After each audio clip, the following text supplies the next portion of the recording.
Well, Mexican President Claudia Sheinbaum has vowed to hunt down those behind the brazen killing of Carlos Manzo, the mayor of the city of Uruapan. Manzo was assassinated in front of dozens of onlookers at a festival in his hometown and have sparked large protests. It's the latest in a long line of killings of Mexican politicians who'd spoken out against organised crime. Mayor Carlos Manzo mingles with the crowd at a Day of the Dead festival in Uruapan's historic plaza, moments before he is shot. Surrounded by his security detail, the mayor was struck 7 times and died of his wounds in hospital. Authorities say the attacker, who has yet to be identified, was killed at the scene. On the day of his funeral, demonstrators marched through the city calling for justice.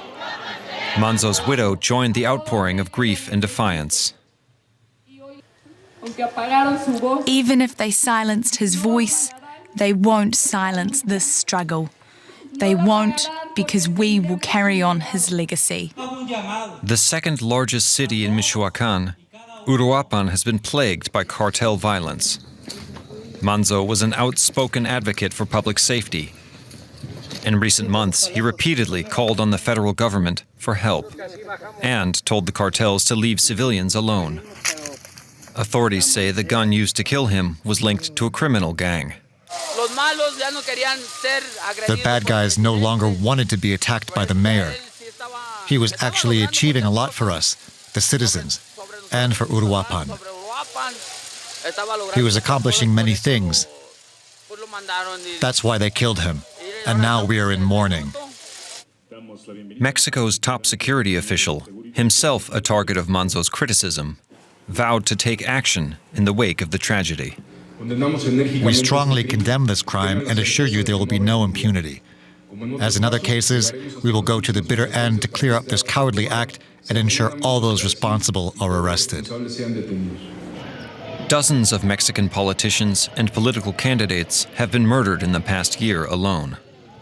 In a September interview, Manzo said he didn't want to end up as, quote, just another mayor on the list of those executed. In the end, he fell victim to the violence he risked his life trying to stop. All right, let's get more on this from Mexican journalist Andalusia K. Soloff. Great to get your time. This is not the first mayor in the state of Michoacan to lose his life. What's behind these killings and why was this particular man such a threat to the cartels? Yes, he's far from the first mayor. He's actually the 7th mayor just in the past 4 years. 2 other mayors were assassinated this year in Michoacan in the context of elections, and also many social leaders and just recently a famous lemon grower who was organizing lemon and lime growers against the criminal groups that had been extorting them, was also assassinated. So there really is a serious wave of violence in Michoacan. And he was known for speaking out against the violence, saying that he would take hard strategies against criminals. And also he had previously been part of the ruling party of Mexico, Morena, but when he became the mayor, he ran as an independent candidate. It's also important to mention, as we know, Mexico is not just dangerous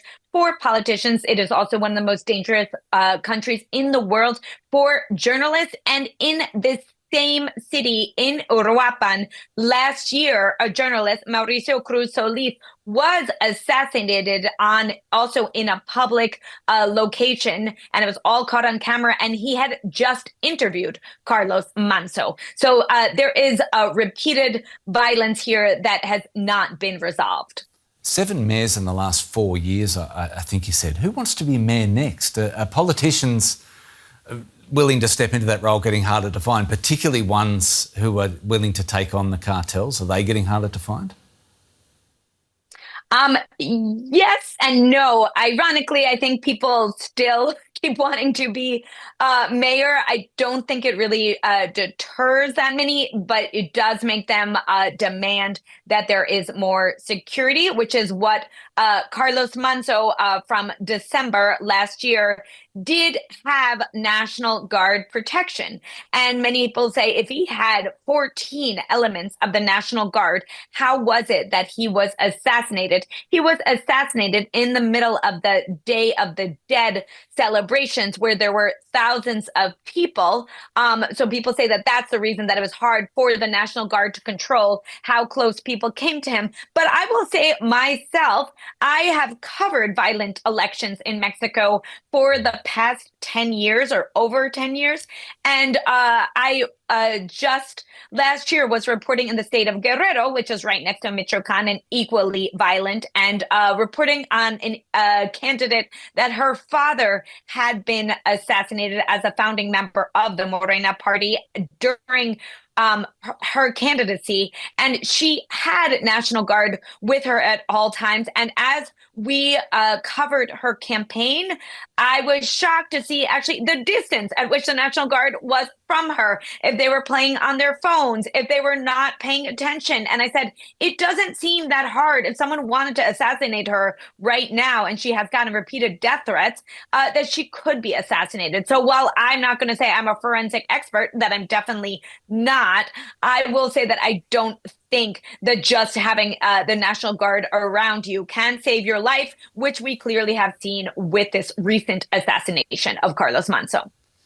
Claudia Sheinbaum, just quickly before we go, Andalusia, how likely is it that Sheinbaum says that they want to catch the perpetrators and there'll be no impunity? How likely is it that they're going to be caught? Just quick. I would say in this case, there will at least be scapegoats that will be arrested.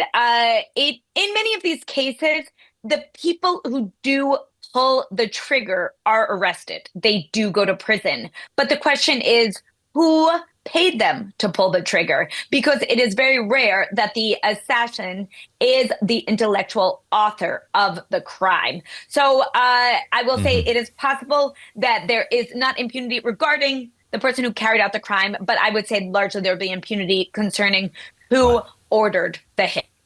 Andalusia Soloff, thanks so much for your time. I appreciate it.